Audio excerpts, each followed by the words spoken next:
सबसे पहले श्री कृष्ण जन्माष्टमी की बहुत बहुत बधाई और शुभकामना।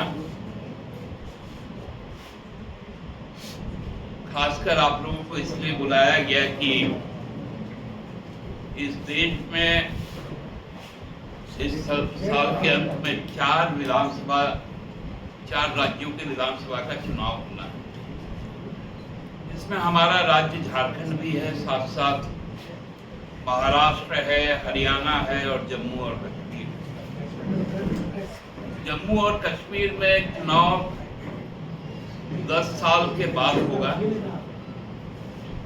क्योंकि पूरे 10 साल तक वहां पर केंद्र का शासन रहा। उस राज्य के राज्य सत्ता को विखंडित किया गया, उसे संघ शासित राज्य बनाया गया। अब माननीय उच्चतम न्यायालय के निर्देश पर वहां विधानसभा के चुनाव, आपने देखा होगा कि उस चुनाव के लिए, इन 4 राज्यों के चुनाव के लिए चुनाव आयोग ने कुछ पहल की और 2 राज्यों में चुनाव की घोषणा भी कर दी, जहां मॉडल कोड ऑफ कंडक्ट भी लागू हो, जम्मू और कश्मीर और हरियाणा के संबंध। आपको यह भी ज्ञात होगा कि विगत 22 तारीख को हरियाणा के जो भारतीय जनता पार्टी के अध्यक्ष हैं, उन्होंने केंद्र की जो चुनाव आयोग है उनको एक पत्र लिखा और जो प्रस्तावित 1 तारीख को जो चुनाव है होना निश्चित है, उसको पोस्टपोन करने की बात की, तिथि को आगे बढ़ाने की बात की। हमको लगता है कि पूरे देश में यह पहला ऐसा एक प्रेसिडेंस लोगों ने दिखाया है कि कोई राज्य सरकार में आम चुनाव हो और उस तिथि को आगे बढ़ाने का मांग जो सत्तारूढ़ राजनीतिक दल है वो करे। इसके पीछे का जो मंशा है वो बहुत साफ, कि भाजपा डरी हुई है, भाजपा आतंकित है, भाजपा लोगों के सामने आने से डर रही है, इसीलिए चुनाव टालना चाहते। जैसे बच्चे लोग होते हैं ना कि पापा पापा मुझे अभी स्कूल नहीं जाना है, हमने पढ़ाई नहीं की है, आप एक एप्लीकेशन लिख दीजिए कि मेरी तबीयत खराब है। उसी तरह का बचकाना जो बाल बुद्धि है, बाल हट है, वो भाजपा के द्वारा प्रदर्शित किया गया हरियाणा, और उसका स्वाभाविक जो प्रभाव है वो यहाँ पर झारखंड में भाजपा को भी दिखा, कि उनका एक कार्यक्रम था 23 तारीख, जो उपद्रवियों का जमात वहां पर उपस्थित था, उसने जिस प्रकार सरकार के जो सुरक्षाकर्मी थे, राज्य पुलिस प्रशासन था, उन पर जानलेवा हमला किया, और उसके बाद प्रशासन ने जब उन पर वाटर कैनन चलाया, आंसू गैस के गोले दागे, तब लोगों को नियंत्रित किया गया, क्योंकि वो उपद्रवी अपने हाथों में दस्ताना पहने थे लेदर का, जो कटीले तार को बिछाने के समय किया जाता है, और कटर लेकर आए थे, जिसका वीडियो फुटेज आप सबके पास है, आप सबके कैमरे में कैद है। इस प्रकार से पत्थर बरसाया गया, लोग चोटिल हुए, सीधे माथे पर निशाना करके उनकी जान की हत्या करने की कोशिश की गई। ये उपद्रवियों का बौखलाहट कल उनके नेता, आसाम के जो माननीय मुख्यमंत्री है, उनके शब्दों में नजर आया। बीजेपी अब राजनीतिक तौर पे लड़ने को तैयार नहीं। अब कल हम उनका देख रहे थे प्रेस कॉन्फ्रेंस, वो अपने संपूर्ण प्रेस कॉन्फ्रेंस में बीजेपी डीजीपी, बीजेपी डीजीपी। अरे राजनीतिक लड़ाई है और इतने गलत बयानी करके कल गए, बोले कि 12,000 लोगों पर अननेम्ड एफआईआर हो गया, 51 लोगों का नेम्ड हुआ।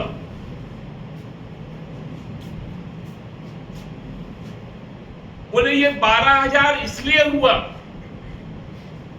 कि भाजपा को दबाया जा सके। अरे भाई,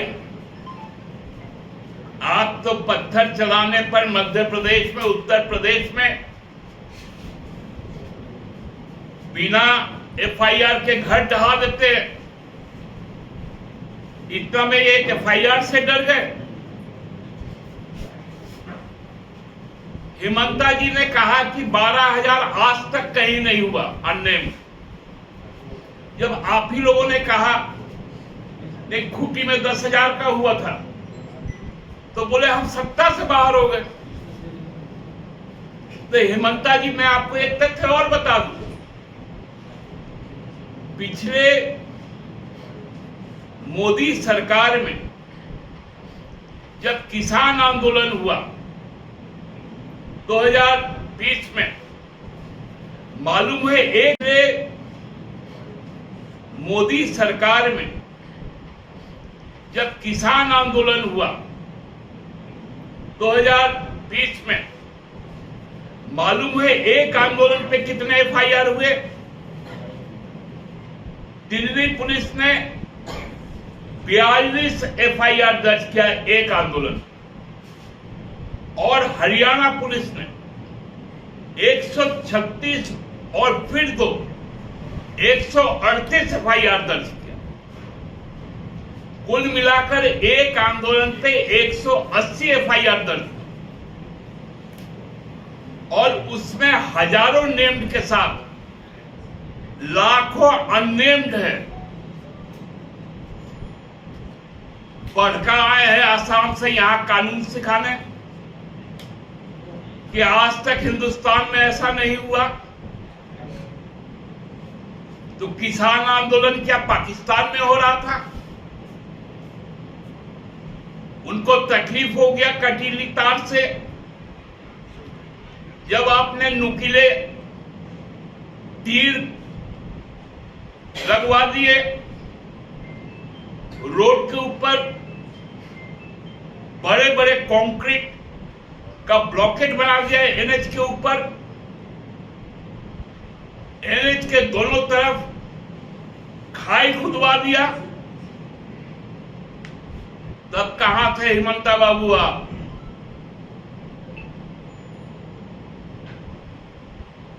आपको अल्फा बोलते हैं कि हम अल्फा को भी काहे को झूठ बोलते हैं। बोलो कि हम डर गए हैं, हमारे लोग डरे हुए हैं, हम झामुमो का मुकाबला नहीं कर सकते, हम हेमंत सोरेन को चुनौती नहीं दे सकते। उन्होंने ये भी कहा कि क्या मिला? अरे बोलने का इतना अवसर मिला, जाके युवाओं से पूछो रोजगार मिला,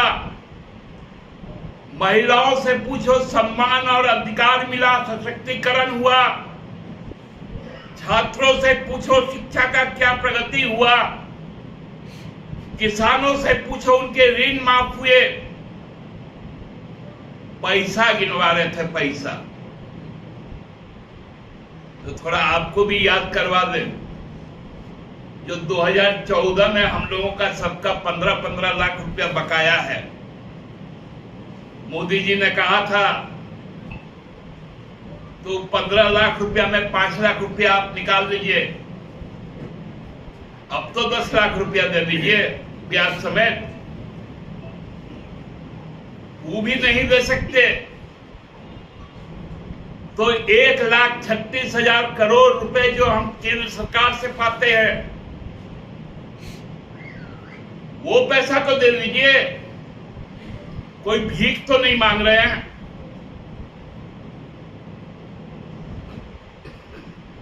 राजनीतिक तौर पे लड़ाई लड़नी है तो आपका आमंत्रण हम लोग देते हैं। ये गीदड़ भपकी वाला, आप किसको डराना चाहते हैं? अब तो ये चुनाव की तिथि की घोषणा कर रहे हैं कि सितंबर तक सरकार है, अक्टूबर में आचार संहिता लगेगा।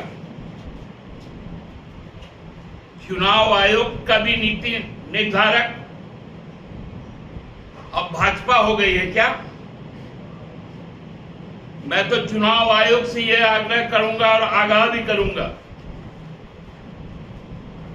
यदि आप हरियाणा का डेट पोस्टपोन करते हैं तो निश्चित तौर पे यह मान लिया जाएगा कि आपके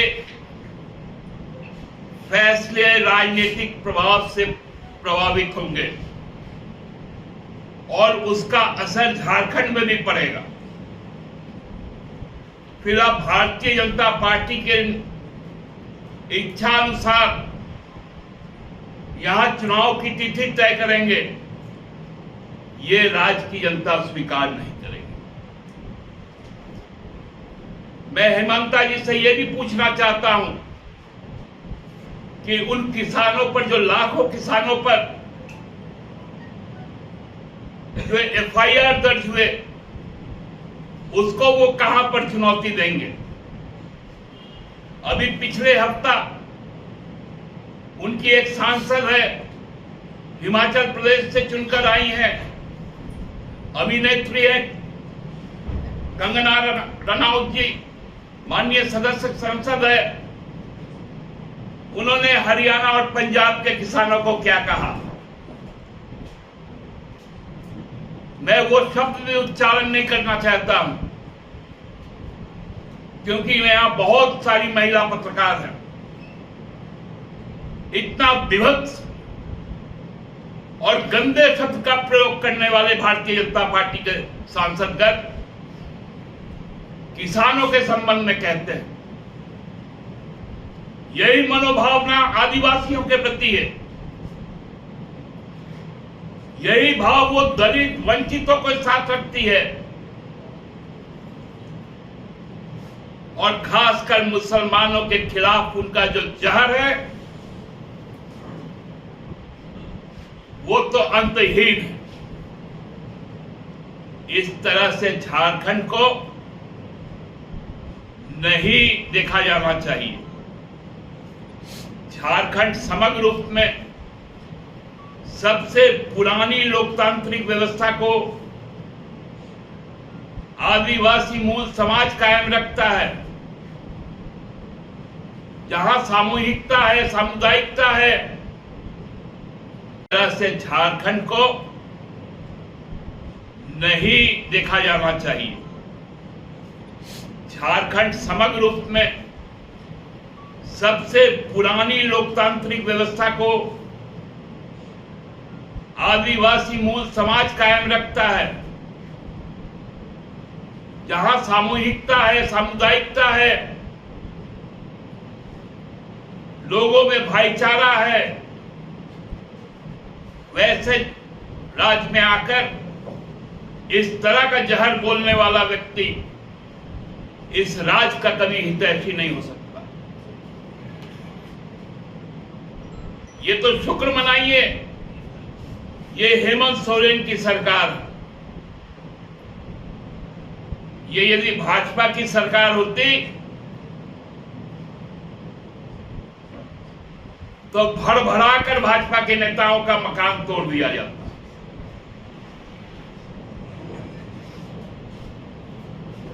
बुलडोजर चलाया जाता। जिस प्रकार मध्य प्रदेश में और उत्तर प्रदेश में आप लोगों ने देखा,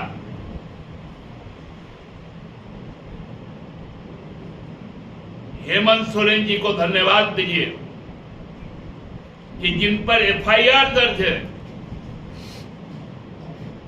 वो भी अपनी बात कह पा रहे हैं। मैं तो हिमंता जी से कहूंगा, अपने नेताओं की इस बात से आप अवगत हो जाइए कि आपके बगल में बैठकर नेता प्रतिपक्ष बोल रहे थे, मुझे सुनाई पड़ रहा था कि पुलिस पत्थर लेकर आई थी और हम लोगों को पत्थर दिया गया, तब हम लोग पत्थर चलाए। हेमंता जी ये भी आपको बता दे, आप बोले बाबूलाल जी जब भाषण दे रहे थे तो आंसू गैस के गोले दागे गए। हेमंता जी आपको मालूम है, फुटेज हमारे पास भी है, बाबूलाल जी जब भाषण दे रहे थे तो मंच के अलावा नीचे केवल सुरक्षा कर्मी और 100-150 उनका जो चालक और ड्राइवर और गार्ड था वही लोग था, बाकी सभी उपद्रवी गुरुजी के घर के सामने आ गए थे, ऑक्सीजन पार्क के सामने आ गए थे। बाबूलाल जी का भाषण सुनने वाला कोई नहीं था, तो बाबूलाल जी को सुनने वाला कोई नहीं था, उपद्रवी सब यहां था, तो वो बाबूलाल जी के समय में ही कर रहे थे उपद्रव। क्या नेता है आपके पास कि समर्थक नहीं है, उपद्रवी है? तो उस समय आंसू गैस के गोले लाते छोड़े गए। हेमंता जी बताइए ना, जिस कार्यक्रम में आपके प्रभारी, आप तो सह प्रभारी है, असिस्टेंट है, जो आपके सीनियर है शिवराज जी, वो रात को यार सुबह क्यों भाग गए? ये बताइए। मुख्य वक्ता के तौर पे तो वही थे ना। जब आपके प्रभारी भाग गए तो आपका नेता का क्या स्थिति होगा? और जब एक एफआईआर हो गया तो आपको आना पड़ गया। जेल से इतना डर, आंदोलन में इतना डर। हमको लगता है इतना संयम झारखंड पुलिस पहली बार दिखाई कि आंसू गैस के गोले और वाटर कैनन चला।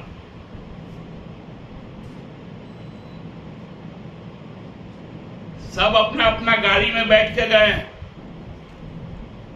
क्योंकि लाठीचार्ज नहीं हुआ।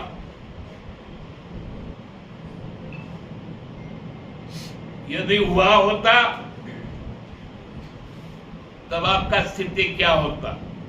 क्योंकि कम उपद्रव आप लोगों ने नहीं किया, कम उकसावा नहीं किया,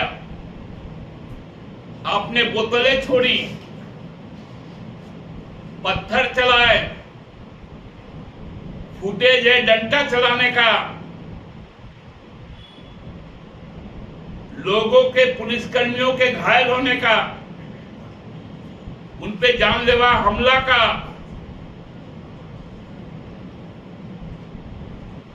फिर भी पुलिस ने संयम से काम लिया और कानून का सहारा लिया। इस कानून से डरिए मत। आप तो बिना कानून के ही कई लोगों को जो आपके खिलाफ हैं यूएपीए लगा देते हैं, जेलों में अपने एजेंसियों से लोगों को डलवा के रख देते हैं, बिना कोर्ट का सुनवाई का 5 साल 6 साल से लोग जेल में है। फादर स्टेन स्वामी बिना सबूत के उनका शहादत होता है। ये सब चीजें आपको शोभा नहीं देती आपके मुंह से। ऐसा बात सुनने का। इसलिए पराजय स्वीकार कर लीजिए और इस राज्य को स्थिर रहने दीजिए। बहुत बहुत धन्यवाद। चंपाई एक बार फिर दिल्ली गए हैं और हिमंता जी को जिनको आप याद कर रहे थे वो भी है दिल्ली में मौजूद, सुदेश जी भी है दिल्ली में मौजूद। क्या लग रहा है दादा, कुछ होगा क्या? नहीं, देखिए, मैं तो पार्टी का वफादार सिपाही हूँ और आप लोगों को मालूम है कि मैं ट्रैवल एजेंट हूँ। दादा चंपाई एक बार फिर दिल्ली गए हैं और हिमंता जी को जिनको आप याद कर रहे थे वो भी है दिल्ली में मौजूद, सुदेश जी भी है दिल्ली में मौजूद। क्या लग रहा है दादा, कुछ होगा क्या? नहीं, देखिए, मैं तो पार्टी का वफादार सिपाही हूँ और आप लोगों को मालूम है कि मैं ट्रैवल एजेंट नहीं हूँ कि ना किसी का टिकट बुक करवाता हूँ ना होटल बुक करवाता हूँ।